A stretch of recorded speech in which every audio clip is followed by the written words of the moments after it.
भारतीय संविधानाला माथ्यावर ठेवून भारतीय संविधानाची शपथ घेऊन या देशाचे प्रधानमंत्री नरेंद्र मोदी संसदेमध्ये जातात आणि संसदेमध्ये त्यांचे प्रतिनिधी संपूर्ण देशभरामध्ये संविधानाचा अपमान होणाऱ्या घटना वारंवार घडवत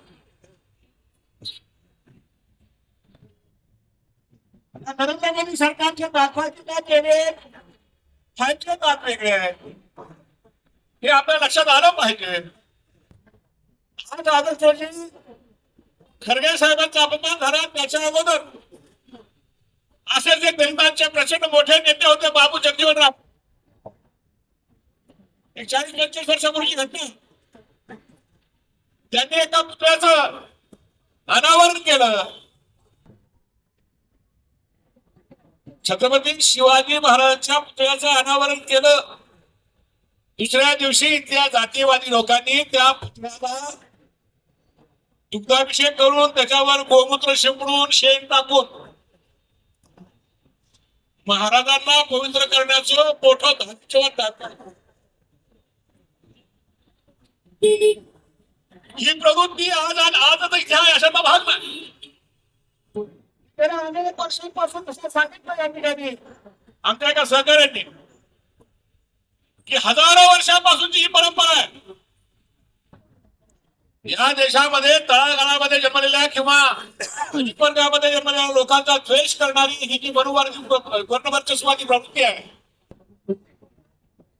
ही वारंवार याचं या ठिकाणी आपल्याला प्रदर्शन घडवताना आपण पाहत आहोत. आजकालचं उदाहरण यासाठी बोलत साहेबांनी सांगितलं रोहित पवारांचं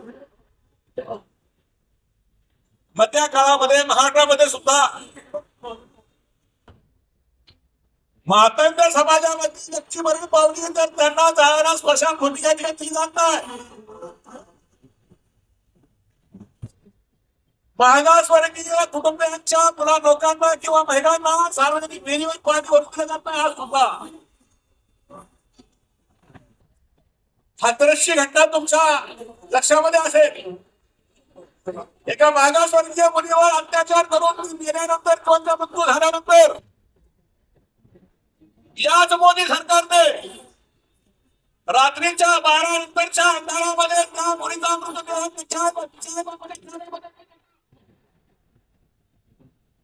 पोलिसांकरवी जबरदस्तीने अंत्यविधी केला.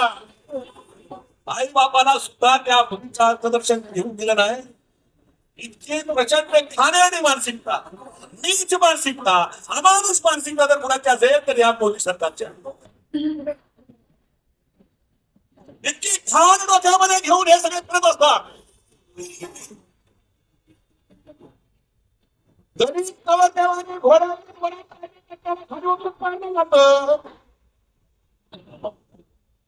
दलित तरुणाने जर मिशा ठेवले तर खाली उतरून मारलं जातं शिवाय पिकवलं जातं.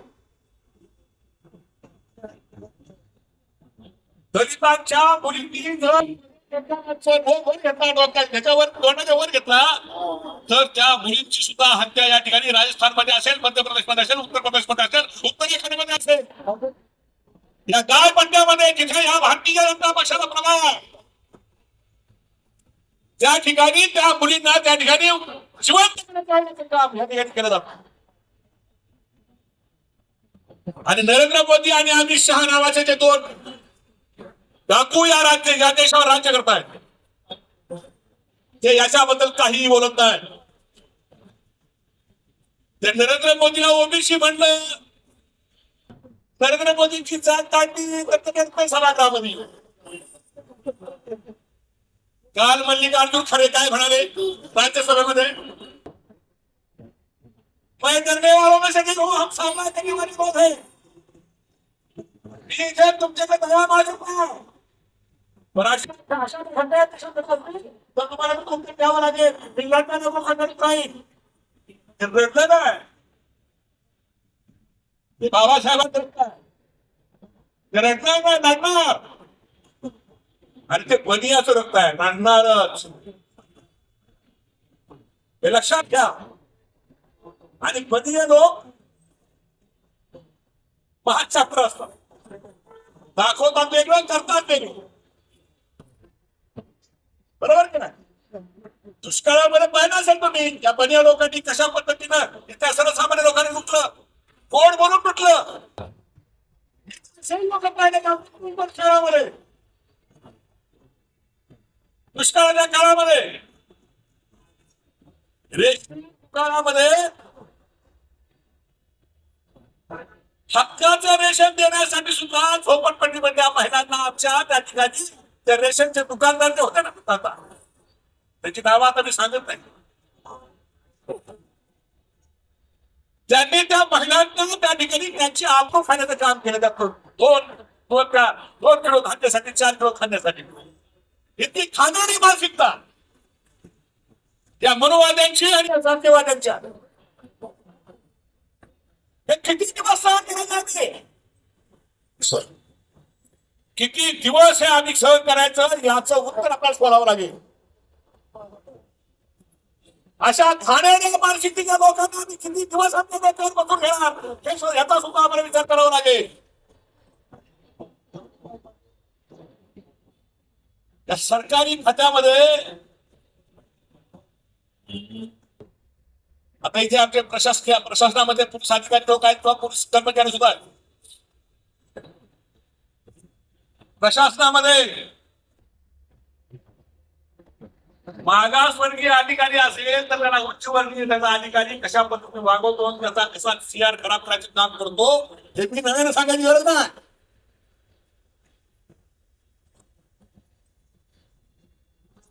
माझ्या भाऊ आणि माझ्या भावाच्या बरोबर पहिल्या कधी पास होत नसते, इंटरव्ह्यू मध्ये नापास व्हायचे. हे कोण करत होत? त्यांचे जे सवर्ण परीक्षक होते ना, ते या मागासवर्गीय पोरांना लगेच नोकरी करून द्यायला तयार नव्हते. ही मानसिकता अजून सुद्धा ही आरटीई मध्ये कोण शिक्षण घेतं? जास्तीत जास्त मागासवर्गीय लोकांच्या मुलांचं शिक्षण त्या ठिकाणी आरटीई मध्ये होत असतं. त्याच्यावर आज किती अत्याचार अन्याय होतो माहिती आहे? तुम्ही सगळेजण कार्यकर्ते आहात. कशा पद्धतीने त्यांना ऍडमिशन देण्यासाठी राज्य होतो, कशा पद्धतीने त्यांच्याकडनं बेकायदेशीर, कशा पद्धतीनं. आणि काही शाळांमध्ये अगदी नवी मुंबईमध्ये शाळांमध्ये या पगार त्या शाळेमध्ये सुद्धा आरटीई मध्ये प्रवेश पोरांना वेगळं बसवण्याची मानसिकता ह्या सगळ्या उच्चवर्गीय शाळा चालवणाऱ्या लोकांच्या मनामध्ये आज हे किती दिवस सहन करणार लोक? अशोकराव, हे किती दिवस सहन करणार आपण? आणि किती दिवस खाली धरून आपण त्यांना जय भीमच्या नाऱ्याने बोलत होतो. छत्रपती शिवाजी महाराजांचा आवाज पण एवढा अन्याय अत्याचार होत असताना आम्ही नेलेल्या मुडद्यासारखे पडून राहतो. याच्यामुळे हे नरेंद्र मोदी सारखे आणि अमित शहा सारखे हराम खोर लोक आहेत. काय व्हायची केस माझ्यावर, पण यांच्यामुळे या समाजाला या ठिकाणी रोखलं जातंय. याच्याबद्दल आम्ही कधी विचार करणार की नाही? काय अवस्था या शहराची सुद्धा, या राज्याची, या देशाची काय अवस्था? कुणाच्या ताब्यामध्ये हा केस आहे, कुणाच्या ताब्यामध्ये ही गोष्ट आहे? सांगितलं कोणीतरी की डॉक्टर बाबासाहेब आंबेडकरांना सुद्धा विषमतेला सामोरं जाऊन त्या ठिकाणी आता विषय सतत करण्यावर छत्रपती शिवरायांचा राज्याभिषेक करून दिला नाही. राजर्षीचा अपमान करणारे सुद्धा याच राज्यामध्ये, याच देशामध्ये, याच भूमीमध्ये महात्मा ज्योतिबा फुलेंनी अस्पृश्यांची शाळा त्या ठिकाणी काय त्रास झाला त्या पाहत असून मालिका पाहत असतो. सावित्रीबाई फुलेंना काय प्रकारचा त्रास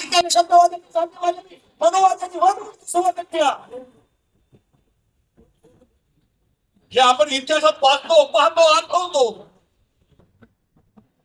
आणि हे जे लोक आहेत हे सगळे हे रस्त्यावर चालणारे लोक, ह्यांची उदासीनता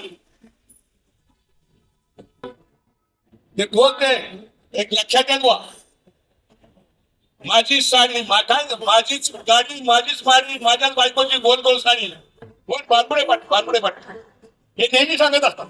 कशा अवस्थेमध्ये जगण्याचे हे सगळे लोक आहेत. त्यांना जगण्याचा अधिकार नाही, यांना जगण्याचा अधिकारच नाही असं मला वाटतं. आपल्या बायका पोरांचं कल्याण व्हावं यासाठी समाजाने दुसऱ्या समाजाने नुकसान होत असताना लोक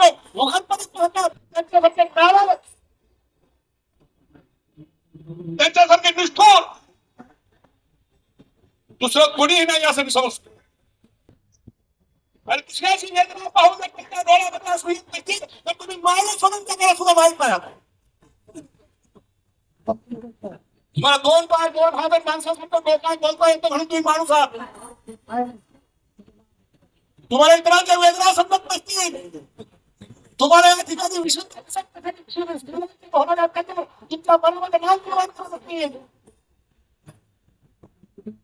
तर तुम्ही माणूस म्हणून तरी कशाला जगतात? कशासाठी हे करतात तुम्ही सगळे? माणूस आहात तर माणूसपणाचं लक्षात दाखवलं पाहिजे. जिवंत आहात तर जिवंत आहात दिसलं पाहिजे. माणसं आहात तर माणसं आहात ते समजलं पाहिजे. आणि तुम्ही तर मेलेल्या मुर्द्यापेक्षा सुद्धा भयान अवस्थेमध्ये जगतात. काय कराल घरी जाऊ? बसाल संध्याकाळ झाली बायकोला सकाळ चहा कर खायला खा, पोरं येतील पोरांवर खेळा, रात्रीचं त्या ठिकाणी बाकी सगळी कामं करून झोपून उद्या सकाळी पुन्हा तुम्ही त्या गाड्यामध्ये जाणार आणि तशाच पद्धतीने आयुष्य जगणार. आणि अशा आयुष्याला काही अर्थ नाही. 6-6.5 लाख लोकांनी या देशाला स्वातंत्र्य मिळावं यासाठी म्हणून बलिदान दिलं. 79 वर्ष पूर्ण होतील उद्या या स्वातंत्र्य दिनाला. 79 वर्षामध्ये हे तुमच्या पोरांना तुम्ही सांगू शकाल? हे स्वातंत्र्य टिकावं या देशाचं सामाजिक यासाठी काय केलं हे तुम्ही तुमच्या पोरांना तुमच्या वंशजाला सांगू शकता का? याचा जरा विचार करा.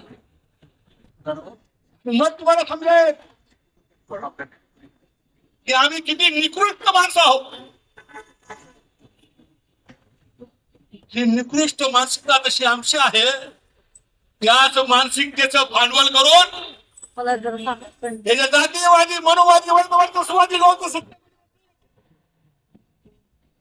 ज्यांचं मार्गदर्शन राष्ट्रीय स्वयंसेवक संघ करता आणि त्यांच्याच मानसिकतेवर बजरंग दल असेल, विश्व हिंदू परिषद असेल, इस्लाम सेना कोण आहे तुम्ही आता त्यांनी हे उद्योग केला. हे जे उद्योग केवळ आणि केवळ आपण निष्क्रिय आहोत. याच्यामुळे हे सगळे होत आहे हे जरा आपण लक्षात घेतलं पाहिजे. ही जी घाण आहे विषमतेची घाण, ही जी जातीवाद्यांच्या डोक्यामध्ये मेंदूमध्ये सडक्या मेंदूमध्ये ती घाण जर दूर करायची असेल तर आम्ही आमच्या शुद्धीकरण करून घेतो. त्या तिकडे पंचायत शुद्धीकरण त्यांनी केलं असं ते सांगतात, दावा करतात. असं कशाने काही शुद्ध होत नसतंय आणि कशाने काही अशुद्ध होत नसतंय. अरे का मागासवर्गीय कुटुंबामध्ये जन्माला येऊन हा देश चालवणारा हा देश संविधान ज्या माणसाने दिलं त्या संविधानावर हा देश चालतो तर वर्णवर्चस्व त्यांना त्यांचं सुद्धा आयुष्य असं वाटलं पाहिजे. रोज सकाळी शेणानं आणि त्या गायच्या मुद्दानं सगळं धुवून घेतलं पाहिजे. पंतप्रधान पदावर बसत नाही ते संविधानामुळे बसले आणि संविधान कोणी लिहिलं? मागासवर्गीय माणसाने लिहिलंय. आणि त्या संविधानाची शपथ घेतो ना सारे तू पण रोज डोक्यावर शेण ओतून घेता. त्याविषयी प्रत्येक उद्योग केले पाहिजे. एका मागासवर्गीय माणसाने दिलेलं संविधान तुम्हाला चालतंय आणि एक मागासवर्गीय माणूस त्या ठिकाणी भाषण करतो ते तुम्हाला चालत नाही. त्याच्यामुळे तुमचा मंच अशुद्ध होत असं तुमचं म्हणणं असेल तर तुमच्यासाठी नालायक पैदास त्या देशामधून सुरू कुठलीच नाही. आणि उद्या श्रीराम सेनेचा कोण पांडे नावाचा हराम खोर आहे त्याचा तर निषेध मी करतोच आहे. काल तो जेपी नड्डा राज्यसभेमध्ये बोलतो खरगे की आपको जितना दुख हुआ उतना ही दुख हमें भी है. मेरे ऐसी कोई बात नहीं है. होगी तो हम उसकी तहकीकात करेंगे और दोषियों के ऊपर कार्रवाई करेंगे। सत्य की कार्रवाई करतो थोडे म्हणाल्याप्रमाणे 8 दिवस काय करत होते साधा नाही वाटत या लोकांना। या देशामध्ये या त्याला 79 वर्ष पूर्ण होतात ना, 80वा वर्धापन दिन 79 वर्ष पूर्ण होतात आणि स्वातंत्र्यामध्ये 75 वर्ष होऊन गेली आता संविधानाला। या संविधानाच्या आधारावर हा देश चालतो असं मी म्हणतो की संसद चालते, विधानमंडळ चालतात, विधिमंडळ चालतात, शिक्षण व्यवस्था संविधानावर चालते। पण हे संविधान चालवणारे लोक हे किती खाण्याने आणि अस्वच्छ मानसिकतेचे आहेत हे आपण काल या ठिकाणी उत्तराखंड मध्ये आपण परवा अनुभवतो। हे सगळा देशभर झालो आहे, हे केवळ उत्तराखंड मध्ये झाला अशाचा भाग नाही, हे केवळ मल्लिकार्जुन खरगेंच्या बाबतीत झाले अशाचा भाग नाही, हे कुणाच्याही बाबतीमध्ये होत असते, सगळ्यांच्या बाबतीमध्ये होते। माझ्याही बाबतीमध्ये प्रतिशत बऱ्याच वेळ झाले, पण आम्ही लढणारे आहोत, आम्ही भिडणारे आहोत।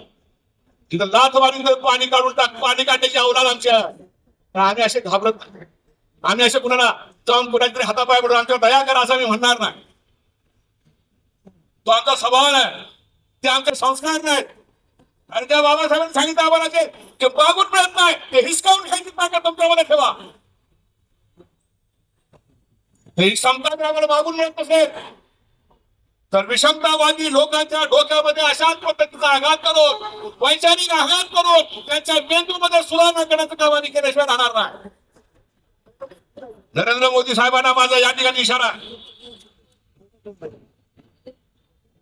असा आहे बघा, या लोकांना मला जाऊ द्या पुढे, तुम्ही मला आणि अशामुळे वाटोळ झाले देशात, आज त्या लोकांच्या वेळ वाटोळ झाले लोकांचं या काही म्हणून या काहीच। तर हे काय ही प्रवृत्ती संपली पाहिजे। अरे तू पण चल, मी पण चलतो, जरा तू पुढे जा, मी तुझ्या मागणं, मी पुढे जातो, तू माझ्या मागणं ये, हे असं म्हटलं पाहिजे का? ही समता आहे, हा सामाजिक सद्भावनेचा भाव आहे। आणि सगळे विसरले आणि मीच एकटा शाळा त्या दुनियामध्ये आपल्याला किती दोन, त्यातली 3 माझ्याकडे ना, अर्ध्यामध्ये अख्खी दुनिया अशा कडून लोक असे लोक आणि त्याच्या कधी तेव्हा भावांना भेटणं अधिक न बोलतात, खेळ खूप झालं, सगळ्यांनी खेळ खूप आवडतं घेतलं होतं, मी जरा जास्त राबवतो, पण माफ करा कधी तुम्ही पण म्हणाल तुम्ही एवढं बोलता उन्हाची अवस्था असं पण म्हणाल कदाचित, म्हणा म्हणला तर काय फरक पडतो, तिथं बरोबर राहणार। तेव्हा पुन्हा एकदा मी या ठिकाणी तिची मानसिकता आहे, जातीयवादी, मनोवादी, वर्णवर्चस्ववादी, विषमतावादी, दुसऱ्याला खालचा लेखण्याची जी मानसिकता आहे, ती मानसिकता आठवणाऱ्या नरेंद्र मोदी, अमित शहा आणि त्यांच्या सर्व सहकारी आणि त्यांचे वडील असलेले RSS, बजरंग दल, विश्व हिंदू परिषद, श्रीराम सेना आणि ती काय काय सगळ्या मध्ये बंगाल लोक त्या मराठी गावात काय किडा आल्या सगळ्या जातीवादी लोकांना काय घेणार राजा काय चालू ते मध्ये परवा एका 10 मुलीच्या मुलीवर 6 मुलीच्या वर्षीच्या मुलीवर अत्याचार झाले, इतक्या लोकांना तिथं त्यांचा बाळगण सापडला, हे सगळ्यांनी गोरक्ष काय आणि म्हणे कारवाई त्याच्या अगोदर तुमच्या लोकांनी केले तर काय करणार ना, तो बाळगण हराम करायची कारवाई झाली पाहिजे कारवाई। पण इतर लोक आहेत ते त्याचं काय, त्याची बसलेत ना 128 नगरसेवक, त्याचे 2-3 नगरसेवक असे ते सांगू का नाव नको नको अरे लय विनंती त्यात माझ्यावर, म्हणजे मी त्या बद्दल बोललो, इतके व्हिडिओ माझ्यावर नाही का लोकांच्या अंगावर घ्यायची कामाचं आणि अंगावर तो बघू हाणू होतो, पण आता काय नको। तेव्हा या सगळ्या प्रवृत्तीचा या ठिकाणी मी निषेध करतो। इथून पुढच्या काळामध्ये आपल्याला एक राहावं लागेल, संघटित राहावं लागेल, एकत्रितपणे हे लढा लढावं लागतील। हा केवळ दलितांचा लढा नाही, आदिवासीचा लढा नाही, महिलांचा लढा नाही, हा संपूर्ण व्यापक अशा अर्थानं हा सामाजिक लढा, हा देश आबाधित ठेवणं, या देशाचं स्वातंत्र्य आबाधित ठेवणं, हा देश सार्वभौम ठेवणं भारतीय संविधानानुसार. आम्ही भारताचे लोक कोई अपनी पड़ाव दिया आमचा देश आहे हा. या देशातला प्रत्येक जन्मलेल्या माणसाचा हा देश आहे. या प्रत्येक माणसाचा अधिकार या देशात केलेला आहे. एक पद बाबासाहेबांनी आम्हाला दिली. अरे टाटा बिर्ला तो वाढते, पण दुसरे जे आहेत अडाणी अंबानी त्यांना जेवढी पद आहे ना तेवढीच पद या ठिकाणी या माझ्या दादाला पण आहे. तेवढीच किंमत या ठिकाणी मला सुद्धा. आणि म्हणून भारतीय संविधानाने या अधिकाराचे जो आता संस्थेचा अधिकार